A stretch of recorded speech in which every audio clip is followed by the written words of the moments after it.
Assalamualaikum warahmatullahi wabarakatuh. Para subscriber Kang Herman yang soleh, yang solehah, semoga selalu dan selamanya berada dalam rahmat dan maghfirah Allah Subhanahu wa ta'ala. Dan semoga Allah Subhanahu wa ta'ala memberikan istiqomah kepada kita semua dalam menjalankan berbagai aktivitas ibadah.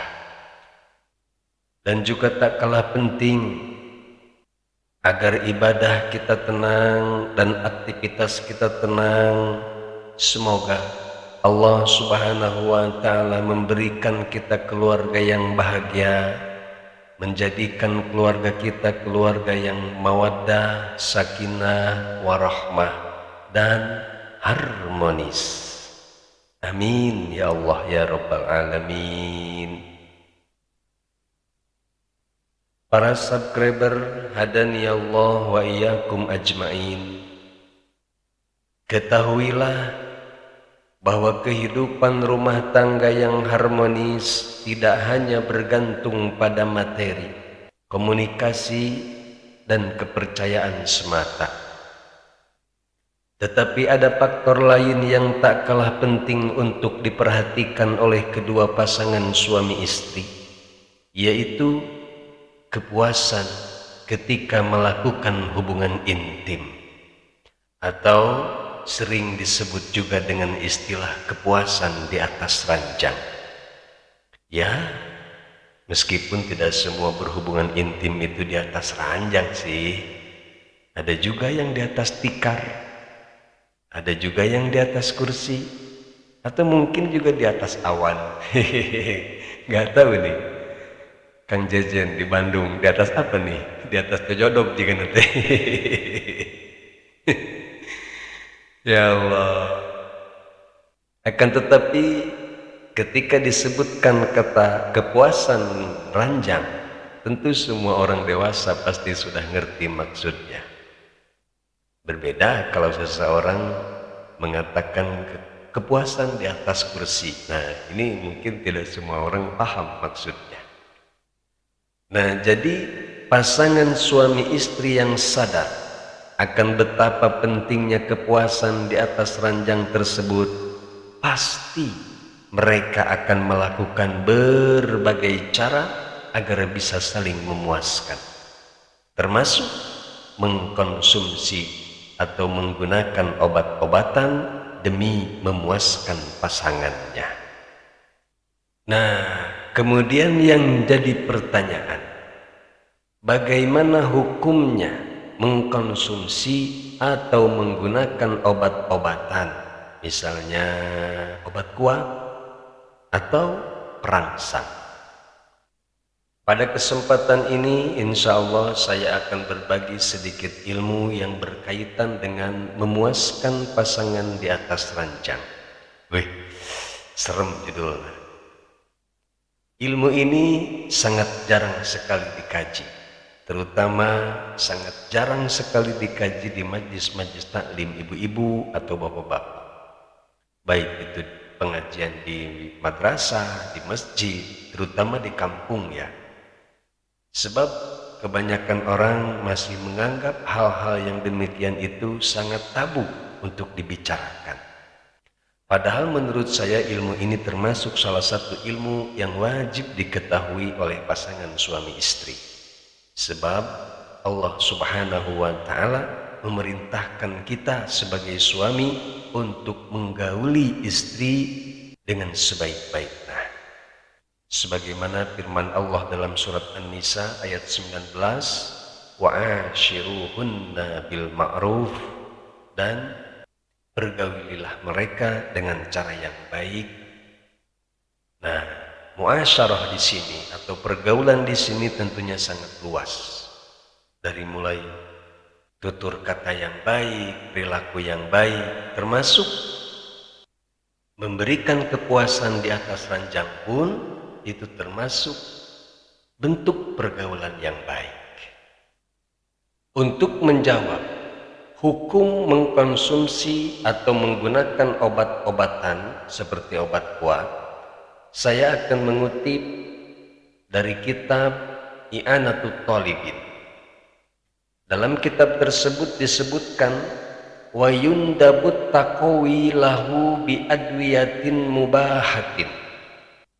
Suami dianjurkan atau disunnahkan memperkuat dirinya dalam petik ya dengan obat-obatan yang diperbolehkan, tentunya yang diperbolehkan oleh syariat. Ma'a ri'ayatil qawaninat tibbiyah, beserta memperhatikan juga aturan-aturan medis, misalnya dengan resep dokter. Wa ma'a qasdin sholihin, dan dengan tujuan yang baik. Kaifatin, seperti ifah, menjaga kehormatan atau menjaga keharmonisan keluarga. Wanaslin, dan dengan tujuan mendapatkan keturunan misalnya. Lalu kenapa suami dianjurkan memperkuat diri agar bisa memuaskan istrinya? Li'annahu wasilatun limahbubin falyakun mahbuban. Karena memberikan kepuasan adalah jalan atau cara agar dicintai, maka jadilah kamu sebagai suami yang dicintai oleh istrimu. Nah, ini tujuannya. Kemudian apa dampak buruk atau akibat yang ditimbulkan gara-gara suami tidak mampu memberikan kepuasan istrinya di atas ranjang? Wa katsirum minan nasi yatrukut taqwiyal madhkura fayatawalladu minal wad'i mudarrun jiddan. Ini yang dikhawatirkan, dan banyak di antara manusia meninggalkan atau melalaikan atau mengabaikan kekuatan dirinya, kekuatan di atas ranjang. Maka ketika suami menganggap sepele tentang masalah tersebut, hubungan intim yang dilakukan suami istri akan menimbulkan bahaya-bahaya yang sangat besar. Nah, sekarang mari kita perdalam lagi keterangan yang barusan saya kutip dari kitab I'anatut Thalibin. Dalam konteks hubungan suami istri, penggunaan obat-obatan seperti obat kuat ataupun perangsang merupakan sesuatu yang dianjurkan atau yang disunahkan selama memenuhi syarat-syarat tertentu. Syarat yang pertama adalah biadwiyatin mubahatin, obat-obatan yang diperbolehkan. Dalam arti obat-obatan yang halal dan tidak menimbulkan efek-efek yang membahayakan tubuh. Kemudian riayatil qawaninat tibbiyah, obat-obatan tersebut harus sesuai dengan petunjuk atau aturan medis agar aman bagi tubuh. Syarat berikutnya adalah qasdus sholih, dengan tujuan yang baik, bukan karena nafsu dan bukan karena untuk menyiksa pasangan, bukan, tapi dengan tujuan yang baik. Apa di antaranya tujuan baik? Iffah, menjaga diri, menjaga kehormatan diri, terutama menjaga kehormatan diri dari perbuatan-perbuatan yang diharamkan, seperti zina misalnya. Karena tidak sedikit kita saksikan, gara-gara tidak puas dengan pasangan, kemudian mencari kepuasan di luar rumah. Nah, ini yang tidak diinginkan. Kemudian salah satu tujuan yang baik adalah nasl, memiliki keturunan. Nah, itulah syarat-syarat dibolehkannya mengkonsumsi atau menggunakan obat-obatan dalam hubungan suami istri. Lalu apa alasannya atau tujuannya Islam menganjurkan hal tersebut? Yang pertama, agar umat Islam dapat menjaga keharmonisan rumah tangganya. Dan yang kedua, agar umat Islam dapat mewujudkan tujuan pernikahannya. Apa tujuan pernikahan? Salah satunya menjaga diri dari perkara-perkara yang diharamkan, yaitu perbuatan zina. Kemudian menjaga kehormatan diri, harga diri, dan melanjutkan keturunan. Itulah diantaranya tujuan-tujuan pernikahan. Selain tujuan yang utama yaitu ibadah, menjalankan perintah Allah dan melaksanakan sunnah Rasulullah Shallallahu Alaihi Wasallam. Lalu apa akibatnya jika suami istri tidak mempedulikan atau tidak berusaha untuk saling memuaskan? Fayatawalladu minal wad'i mudharun jiddan. Maka hubungan intim tersebut akan menimbulkan madorot atau bahaya atau efek-efek yang buruk. Mana diantaranya? Yang pertama, menurunnya keharmonisan rumah tangga.